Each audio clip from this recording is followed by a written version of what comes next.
আৰু জুবিন গাৰ্গৰ দুজন দেহৰক্ষীক তেওঁলোকক ন্যায়িক জিম্মালৈ প্ৰেৰণ কৰা হৈছে মানে জেললৈ প্ৰেৰণ কৰা হৈছে শ্যামকানু মহন্ত সিদ্ধাৰ্থ শৰ্মা সন্দীপন গাৰ্গ নন্দেশ্বৰ বৰা আৰু পৰেশ বৈশ্যক ন্যায়িক জিম্মালৈ প্ৰেৰণ কৰা হৈছে আজি পুৱাৰ ভাগতে কটকটীয়া নিৰাপত্তা বেষ্টনীৰ মাজত তেওঁলোকক সিজেএম আদালতত হাজিৰ কৰা হৈছিল আৰু সিজেএম আদালতে তেওঁলোকক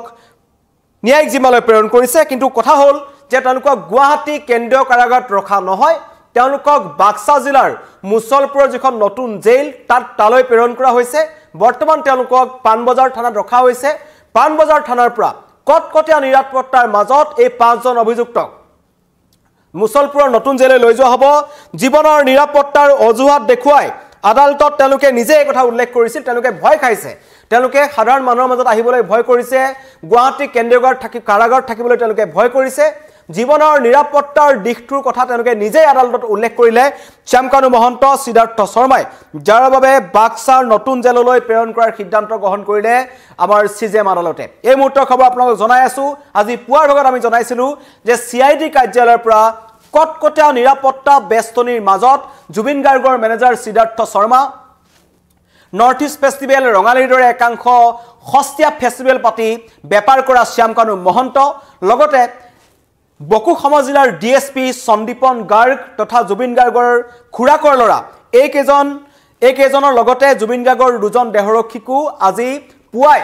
সিআইডি কাৰ্যালয়ৰ পৰা কটকটীয়া নিৰাপত্তা বেষ্টনীৰ মাজত বুলেটপ্ৰুফ বাহনত তেওঁলোকক লৈ যোৱা হৈছিল যাতে কোনো কাৰণত আক্ৰমণ নহয় কোনো ধৰণৰ যাতে অপ্ৰীতিকৰ পৰিস্থিতিৰ সৃষ্টি নহয় পুৱাৰ ভাগৰ পৰা সিজেএম আদালতৰ সন্মুখত কটকটীয়া নিৰাপত্তা বেষ্টনী গঢ়ি তোলা হৈছিল আৰু তাৰ পাছতেই হয়তো জুবিন অনুৰাগীসকলে হুলস্থুল কৰিব পাৰে চিঞৰ বাখৰ কৰিব পাৰে উৎপাত কৰিব পাৰে এনেকুৱা ধৰণৰ মন্তব্য একাংশ মানুহে কৰিছিল কিন্তু কটকটীয়া নিৰাপত্তাৰ মাজত তেওঁলোকক লৈ যোৱা হ'ল আদালতত যেতিয়া তেওঁলোকক হাজিৰ কৰা হ'ল তেওঁলোকে জীৱনৰ নিৰাপত্তাৰ দিশটো দেখুৱাই দিছে জুবিন গাৰ্গৰ জীৱনৰ নিৰাপত্তা দিব নোৱাৰা এই পাঁচজনে নিজৰ জীৱনৰ নিৰাপত্তাৰ দিশটো আদালতত উল্লেখ কৰিলে সেইকাৰণে আদালতে আটাইকে অভিযুক্তক বাক্সাৰ নতুন জেললৈ প্ৰেৰণ কৰাৰ কথা ঘোষণা কৰা হৈছে ডিফু আৰু বাক্সা দুয়োটা স্থান ঠিক কৰা হৈছে পানবজাৰ থানাত ৰখা হৈছে তাৰ পৰা তেওঁলোকক এই দুটা স্থানৰ কোনোবা এটা জেগালৈ লৈ যাব হয় ডিফুলৈ নিব যি কাৰ্বি আংলঙৰ ডিফু আছে নহলে বাক্সালৈ নিব কাৰণ জীৱনৰ নিৰাপত্তাৰ অজুহাত তেওঁলোকে দেখাইছে আৰু শ্যামকানু মহন্তৰ সিদ্ধাৰ্থৰ যেটো 18/2025 নম্বৰৰ গোচৰ আছে সেই গোচৰ কিটাৰ মতে তেওঁলোকক পুনৰ জেলৰ পৰা গ্ৰেপ্তাৰ কৰিব পাৰে যেটো অৰ্থনৈতিক অপৰাধৰ গোচৰ হয় বহু কথা আছে ইয়াত ৰখা হৈছে পানবজাৰ থানাত ৰখি থৈ দিয়া হৈছে পাঁচটা অভিযুক্তক কেন্দ্ৰীয় কাৰাগাৰলৈ নিনিবলৈ আদালতত পাঁচটা অভিযুক্ত আবেদন কৰিছিল তেওঁলোকে নিজে কৈছে যে জীৱনৰ নিৰাপত্তাৰ অজুহাত দেখুৱাই নতুন জেললৈ প্ৰেৰণ কৰিবলৈ কৈছে এটা ডিফু নহলে বাক্সা জিলা কাৰাগাৰলৈ তেওঁলোকক প্ৰেৰণ কৰা হ'ব নতুনকৈ নিৰ্মাণ কৰা হৈছে জেল দুখন আৰু এয়া তেওঁলোকৰ জেল যাত্ৰা আৰম্ভ হৈছে 14 দিনৰ ন্যায়িক জিম্মাত তেওঁলোকক দিছে অসমবাসী ৰাইজে 26টা দিনৰ পাছত 26টা দিনৰ অন্তত জুবিন গাৰ্গ কায়িকভাৱে নোহোৱা 26টা দিনৰ পাছত এই সকল মূল অভিযুক্তক কাৰণ সিদ্ধাৰ্থ শৰ্মাৰ বিৰুদ্ধে অভিযোগ আছে কাৰণ কালি অমৃতপ্ৰভা মহন্তৰ মোবাইলৰ পৰা পৰখি এসআইটিয়ে যেটো ভিডিও জুবিন গাৰ্গৰ সেই ইয়টত থকা সময়ৰ ভিডিওটো উদ্ধাৰ কৰিলে তেতিয়া যেতিয়া অমৃতপ্ৰভা মহন্ত খুদা হ'ল যে এই ভিডিওটো কি কাৰণত ডিলিট কৰা হৈছিল তেতিয়া তেওঁ মন্তব্য কৰিলে যে সিদ্ধাৰ্থ শৰ্মাই ধমকি দিছিল কঠোৰ নিৰ্দেশ দিছিল মানে সিদ্ধাৰ্থ শৰ্মাই সমগ্ৰ ঘটনা গাপ দিবলৈ চেষ্টা কৰিছিল সেই কথা স্পষ্ট হৈছে লগতে কি কাৰণত গাপ দিবলৈ চেষ্টা কৰিছিল সেয়া অতি ৰহস্যৰ কথা জুবিন গাৰ্গৰ মোবাইল ফোনটো 13টা দিন 19 সেপ্টেম্বৰৰ পৰা 1 অক্টোবৰলৈকে সন্দীপন গাৰ্গে সিদ্ধাৰ্থ শৰ্মাৰ হাতত দি থৈ আহিলে সন্দীপন গাৰ্গক যেটা পৰিয়ালৰ মানুহে খুৰিলে যে কি কাৰণত মোবাইল ফোনটো দি থৈ আহিলি যেটা মন্তব্য কৰিলে যে সিদ্ধাৰ্থ শৰ্মাই মোক মোবাইলটো আনিবলৈ নিদিলে এজন হৈছে এজন ডিএসপি ভাষ্য জুবিন গাৰ্গৰ ভাতৃ বকু সমাজ জিলাৰ ডিএসপি মোবাইল ফোনটো লৈ অনাৰ খটকাহক কৰিব নোৱাৰিলে এজন সন্দীপন গাৰ্গে আৰু 13-14টা দিন জুবিন গাৰ্গৰ সিনাৰ্জি এপাৰ্টমেণ্টত মুখ লুকুৱাই মনে মনে লিফটৰ পৰা তললৈ উঠানমা কৰি আছিল এজন সন্দীপন গাৰ্গে শ্যামকানু মহন্তৰ কথা মই নতুনকৈ নকওঁ তেখেতৰ ঘৰত যেতিয়া অভিযান চলোৱা হ'ল অভিযানত সকলো ওলাই পৰিল এওঁলোকৰ সকলোৰে জেল যাত্ৰা আৰম্ভ হৈছে সমগ্ৰ অসমবাসীয়ে লিখি আছে জাষ্টিস ফৰ জুবিন গাৰ্গ মোৰ এই লাইফটোৰে লিখি আছে এওঁলোকৰ জেল যাত্ৰা আৰম্ভ হৈছে সকলোৱে ভাবি আছিল যে ইয়াৰ পিছত কি হ'ব কাৰণ 1 অক্টোবৰৰ পিছৰ পৰা মানুহে সিদ্ধাৰ্থ শৰ্মা আৰু শ্যামকানু মহন্তৰ মুখখনকে দেখা নাছিল কিন্তু আজি বগা বগা টি-শাৰ্ট পিন্ধি মুখ লুকুৱাই তেওঁলোকে আৰক্ষীৰ গাড়ীত বহা দেখা গ'ল কৰবাত নহয় কৰবাত লাজ হয়তো পাইছে আৰু ভয় খাইছে কাৰণে তেওঁলোকে এতিয়া কেন্দ্ৰীয় কাৰাগাৰত নাথাকো বুলি তেওঁলোকে মানে নাথাকো বুলি কোৱা নাই আমাক তাত নেৰাখিলে ভাল বুলি তেওঁলোকে মন্তব্য কৰিছে আৰু তেওঁলোকে দেখুৱাইছে জীৱনৰ নিৰাপত্তাৰ দিশটো কথা কাৰণ তেওঁলোকে ভাবিছে যে আমাৰ ওপৰত আক্ৰমণ হ'ব পাৰে সেইকাৰণে তেওঁলোকে কৈছে যে আমাক গুৱাহাটীৰ বাহিৰে অন্য কাৰাগাৰত আমাক দিয়ক সেইকাৰণে বাক্সাৰ যিখন মুছলপুৰত যিখন নতুন কেন্দ্ৰীয় নতুন যিখন কাৰাগাৰ আছে সেই কাৰাগাৰখন ঠিক কৰা হৈছে নহলে কাৰ্বি আংলঙৰ ডিফুলৈ তেওঁলোকক পঠাই দিয়া হ'ব ডিফু কাৰাগাৰ 14 দিন ৰখা হ'ব আটাই 5 জন অভিযুক্তক আৰু পৰৱৰ্তী পৰ্যায়ত যেটো নতুন গোচৰ আছে তেওঁলোকৰ বিৰুদ্ধে সেই গোচৰটোত তেওঁলোকক পুনৰ গ্ৰেপ্তাৰ কৰাৰ সম্ভাৱনা আছে আমাৰ যিজন সিদ্ধাৰ্থ শৰ্মা আৰু শ্যামকানু মহন্ত আছে অধিবক্তা মন্টু শইকীয়াই জনাইছে যে জুবিন গাৰ্গৰ দুই দেহৰক্ষী নন্দেশ্বৰ বৰা পৰেশ বৈশ্য এই আটাইকেইজনে জামিন আবেদন কৰা নাই সেইকাৰণে তেওঁলোকক জেললৈ প্ৰেৰণ কৰা হ'ল অধিবক্তাজনে নিজাবকে গোচৰ ৰুজু কৰিছিল দতাশিল থানাত গোচৰ ৰুজু কৰিছিল অধিবক্তাই ৰুজু কৰা গোচৰ CID লৈ প্ৰেৰণ কৰিছে আদালতে এনেকুৱা ধৰণৰ তথ্য আহি আছে 14 দিনৰ জিম্মাত ৰখা হ'ব পানবজাৰ আৰক্ষী থানাত কটকটীয়া নিৰাপত্তা বেষ্টনীৰ মাজত লোৱা হৈছে বাক্সাৰ নতুন জেললৈ প্ৰেৰণৰ সিদ্ধান্ত গ্ৰহণ কৰা হৈছে বাক্সাতে তেওঁলোকক ৰখাৰ সম্ভাৱনা আছে যদি কিবা তাৰ পিছতো যদি কিবা খেলিমেলি হয় তেন্তে কিন্তু পৰৱৰ্তী পৰ্যায়ত ডিফুলৈ তেওঁলোকক প্ৰেৰণ কৰা হ'ব এই ধৰণৰ মন্তব্য আহি আছে আৰু এতিয়া এই যি এই কয়দীসকল এওঁলোকৰ কাৰণে বিশেষ কটকটীয়া নিৰাপত্তাৰ ব্যৱস্থা জেলতো কৰিব লাগিব ইয়াৰ ব্যৱস্থাও আৰক্ষীয়ে কৰিব এটা কয়দীও বা হাজতেও বাক্সা যিখন কাৰাগাৰ আছে মই কৈ আছো তাত এজনো কয়দী নাই এই মাত্ৰ আপডেট আহিছে যে বাক্সাৰ যিখন নতুন জেল আছে তাত এতিয়ালৈকে এজনো কয়দীক ৰখা হোৱা নাই প্ৰথম কয়দী হ'ব জুবিন গাৰ্গৰ 5 জন মৃত্যুৰ ঘটনাৰ লগত নাম খোৱা 5 জন অভিযুক্ত নাম হ'ল সন্দীপন গাৰ্গ জুবিন গাৰ্গৰ নিজৰ ভাতৃ DSP বকু সমজিলা শ্যামকানু মহন্ত যিজন হৈছে নৰ্থ ইষ্ট ফেষ্টিভেল ৰঙালীৰ নিচিনা ফেষ্টিভেল পাতি অসমবাসীক লুটা মানুহ আৰু দ্বিতীয়তে সিদ্ধাৰ্থ শৰ্মা এজন বেপাৰী যিজন জুবিন গাৰ্গৰ কোটি কোটি টকা আত্মসাৎ কৰিলে ইয়াত পানীৰ ফেক্টৰীৰ পৰা বিভিন্ন ধৰণৰ ফেক্টৰী ওলাইছে আৰু ক'ত বা কি খুলি থৈছে সিদ্ধাৰ্থ শৰ্মাই জানিব আৰু লগতে জুবিন গাৰ্গৰ দুই দেহৰক্ষী এতিয়া বাক্সাৰ নতুন জেলৰ প্ৰথম কয়দী হ'ব কাৰণ সেইখন জেলত এজনো কয়দী নাই সেইকাৰণে তেওঁলোকক তাত ৰখা হৈছে জীৱনৰ নিৰাপত্তাৰ দিশটোৰ প্ৰতি তেওঁলোকক তাত ৰখা হৈছে বাক্সাৰ নতুন জেললৈ প্ৰেৰণ কৰাৰ সিদ্ধান্ত গ্ৰহণ কৰা হৈছে CID কাৰ্যালয়ৰ পৰা কটকটীয়া নিৰাপত্তা বেষ্টনীৰ মাজত তেওঁলোকক উলিয়াই লৈ যোৱা হৈছিল আৰু তাৰ পৰা CJM আদালতৰ পৰা যেহেতু একদম কাষতে আছে পানবজাৰ থানাখন সুৰক্ষিত হিচাপে ভবা হৈছে পানবজাৰ আৰক্ষী থানাতে তেওঁলোকক কটকটীয়া নিৰাপত্তা বেষ্টনীৰ মাজত ৰখা হৈছে আৰু তাৰ পৰা তেওঁলোকক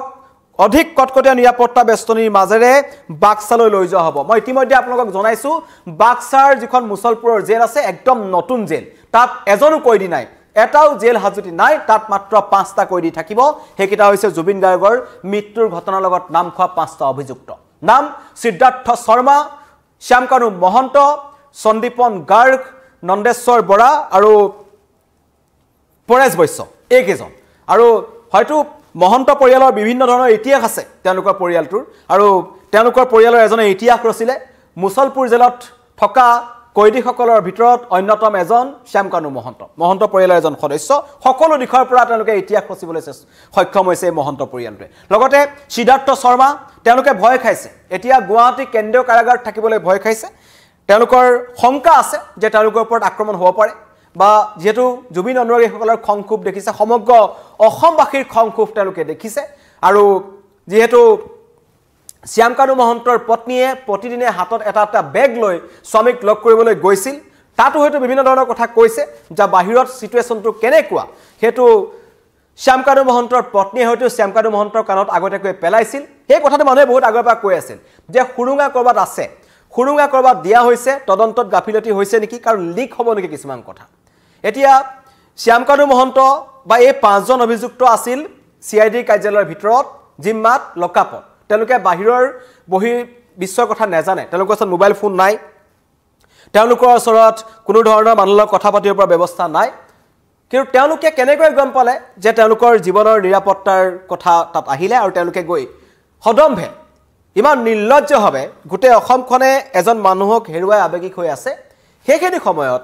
অমিত প্ৰভা মহন্তই জেলৰ ভিতৰত কেক কাটিবলৈ বিচাৰিছিল বাৰ্থডেৰ দিনাখন এজন শ্যামকানু মহন্তক বডি মাসাজ লাগে এইটো সিদ্ধাৰ্থ শৰ্মাৰ লকআপটো গুন্ধাইছে কাৰণে এটা ৰুম পাৰফিউম তেওঁলোকে বিচাৰিছিলে সন্দীপন গাৰ্গে শুব পৰা নাছিল এইবোৰ হৈছে তেওঁলোকৰ CID লকআপৰ ভিতৰত তেওঁলোকৰ নাটক আৰু এতিয়া এওঁলোকক যেতিয়া